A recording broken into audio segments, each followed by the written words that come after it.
ঈশান একাডেমির পক্ষ থেকে আর একটা ভিডিও নিয়ে হাজির তোমাদের জন্য। সেটা হচ্ছে আজকে আমরা শিখবো প্রেজেন্ট পারফেক্ট টেন্স। তো প্রেজেন্ট পারফেক্ট টেন্সের পূর্বে যে টেন্সগুলো তোমাদের শেখা হয়নি এই চ্যানেলেই দেওয়া আছে, তোমরা সেগুলোকে দেখতে পারো এবং প্র্যাকটিস করতে পারো।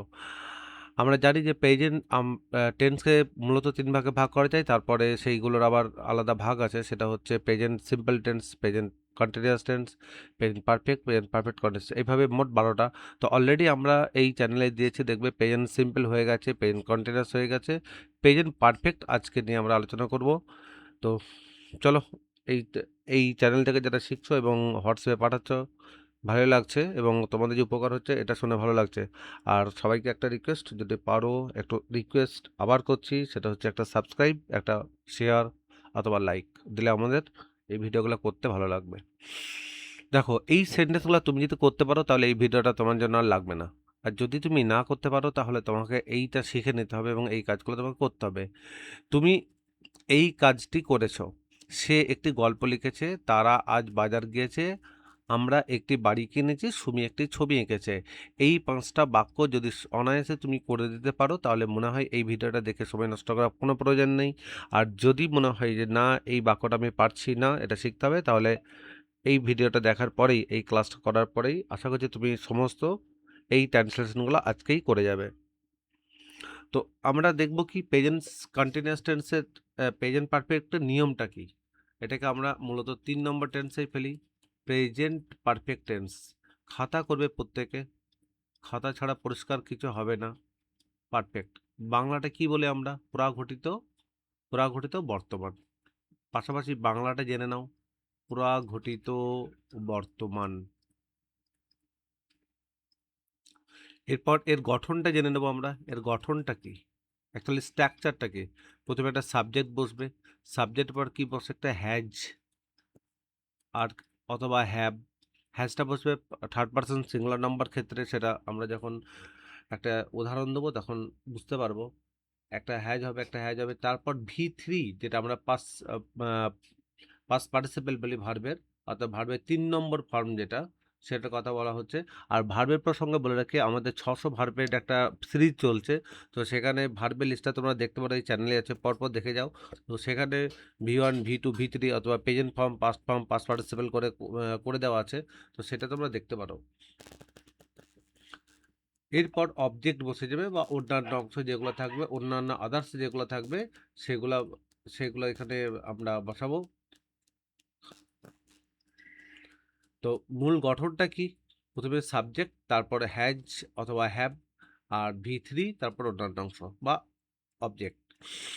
তো আমরা যেটা প্রথমে লিখি সেটা কিভাবে? প্রথমে এইটা S for singular number, P for plural number. এখানে একটা ফার্স্ট পারসন নেব, তো নেব আই হ্যাভ। গো, গো ভাব দিয়ে এটাও করছি, সবগুলোই গো ভাব দিয়েই করছি, সেই জন্য এটাও গো ভাব নিলাম।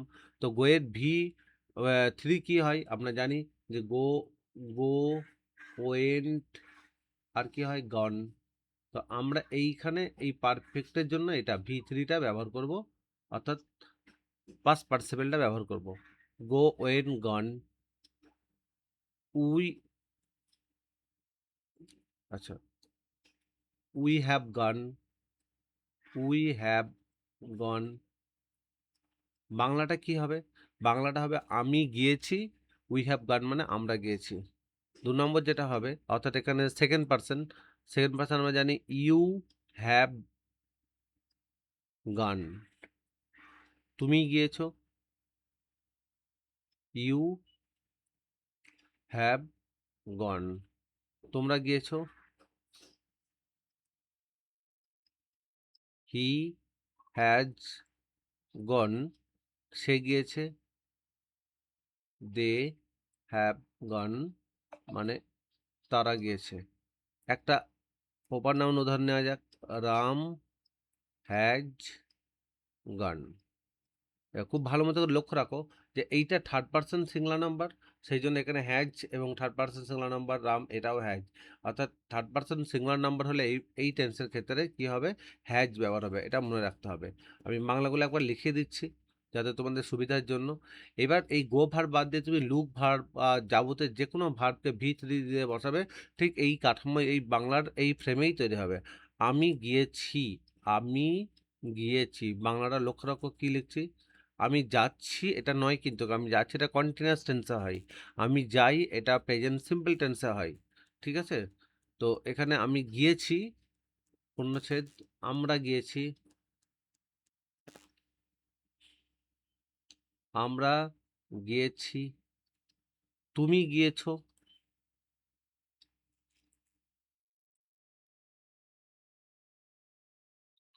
তোমরা গিয়েছো,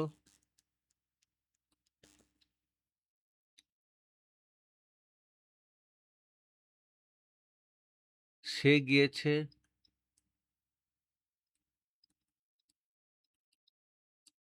তারা গিয়েছে,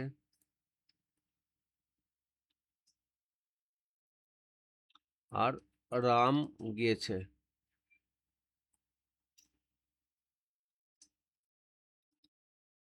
তো এখন যদি গো ভার্ব এরকম আছে, যদি এটা লুকড ভার্বের ক্ষেত্রে হতো তাহলে এটা কি ভি থ্রি লুকড হতো, ভি থ্রি কি হতো, লুকড হতো। তো সেক্ষেত্রে বাংলাটা কি হতো, আই হ্যাভ লুকড মানে আমি দেখেছি, উই হ্যাভ লুকড মানে আমরা দেখেছি, ঠিক আছে? তো যদি বলার ক্ষেত্রে হতো তাহলে কি হতো, টোল্ড হতো, ভি থ্রি টোল্ড হতো, টেল থেকে টোল্ড, তাহলে আই হ্যাভ টোল্ড মানে আমি বলেছি, উই হ্যাভ টোল্ড মানে আমরা বলেছি। তো এইভাবেই মানেগুলো তৈরি হবে, এটা হচ্ছে প্রেজেন্ট পারফেক্ট টেন্সের নিয়ম। তো এরপর এই যে যেটা শিখলাম সেটা, এটা গেল অ্যাফার্মেটিভ ফর্ম। এরপর যেটা আমরা জানবো সেটা অ্যাফার্মেটিভ ইন্টারগেটিভ কিভাবে করতে হয়। অ্যাফার্মেটিভ ইন্টারগেটিভ সংক্ষেপে, যারা পূর্বের ভিডিওগুলো দেখেছো, ক্লাসগুলো করেছো, তাদের এআই নিয়ে আর কথা বলার নেই, তারা বুঝে গেছে তখন আমি কি বলতে চাইছি। যদি না হয় আগের যে ভিডিওগুলো দেওয়া আছে দেখে আসবে, দেখবে সম্পূর্ণ তোমাদের কাছে এই কনসেপ্ট ক্লিয়ার হয়ে যাবে। তো আমরা এর অ্যাফার্মেটিভ ইন্টারগেটিভ ফর্মটা কি হবে সেটা আমরা আলোচনা করব। ধরো একটা বাক্য নিচ্ছি, একটা বাক্য নিয়ে আলোচনা করছি, আই হ্যাভ গান, আই হ্যাভ গান, এইটা কিন্তু অ্যাফার্মেটিভ ফর্ম, মানে আমি গিয়েছি, আমি গিয়েছি। এবার এই অ্যাফার্মেটিভ ইন্টারগেটিভ করতে গেলে কি হবে, এই দিকে চলে আসবে এটা, মানে এটা হ্যাভটা এই দিকে চলে আসবে, আইটার দিকে চলে যাবে, তাহলে হবে হ্যাভ আই গান, হ্যাভ আই গান মানে আমি কি গিয়েছি, বাংলাটা হবে আমি কি গিয়েছি।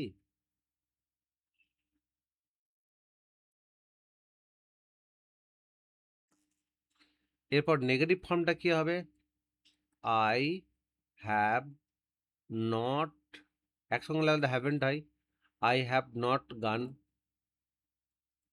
বাংলাটা কি হবে, আমি যাইনি, আমি যাইনি।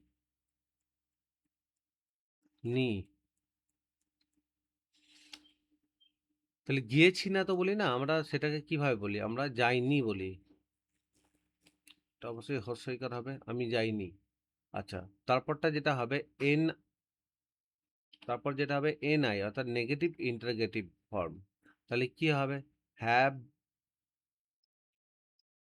আই নট গান, আমি কি যাইনি,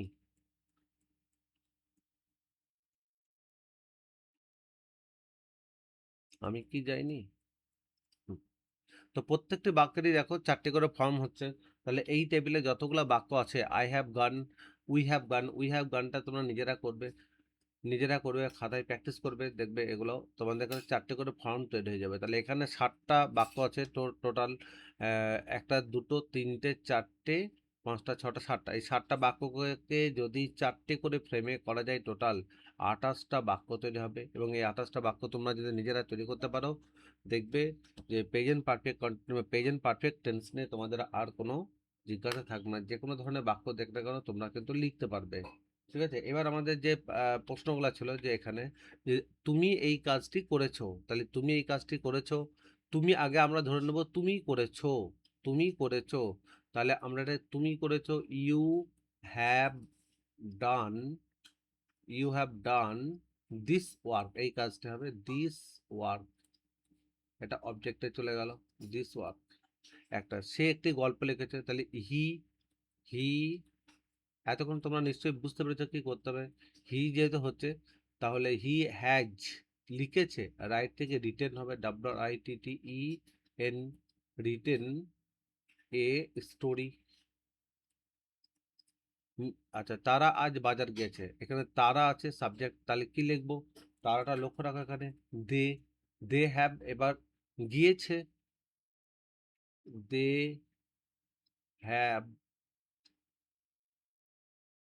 গন, they have gone to market, they have gone to market today,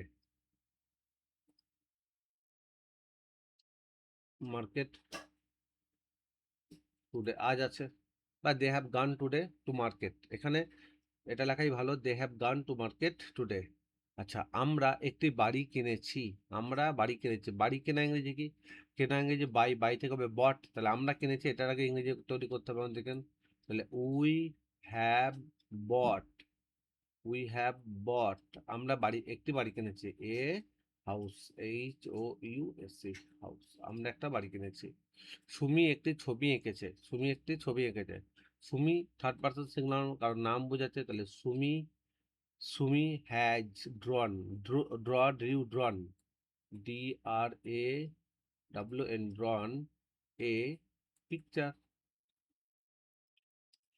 তো তোমাদের জন্য কমেন্টে থাকলো, আমরা, আমনা এইটা লিখবে, আমি একটি আম খেয়েছি, খেয়েছি, এই বাক্যটি তোমাদের কমেন্টে থাকলো, যদি এই ভিডিও থেকে শিখতে পারো তাহলে এইটা তোমাদের কমেন্টে থাকলো, এটা তোমরা কমেন্টে অ্যান্সার করে পাঠাবে। আমি একটি আম খেয়েছি, আম খাওয়া, খাওয়া ইংরেজি ইট, এট, ইটেন,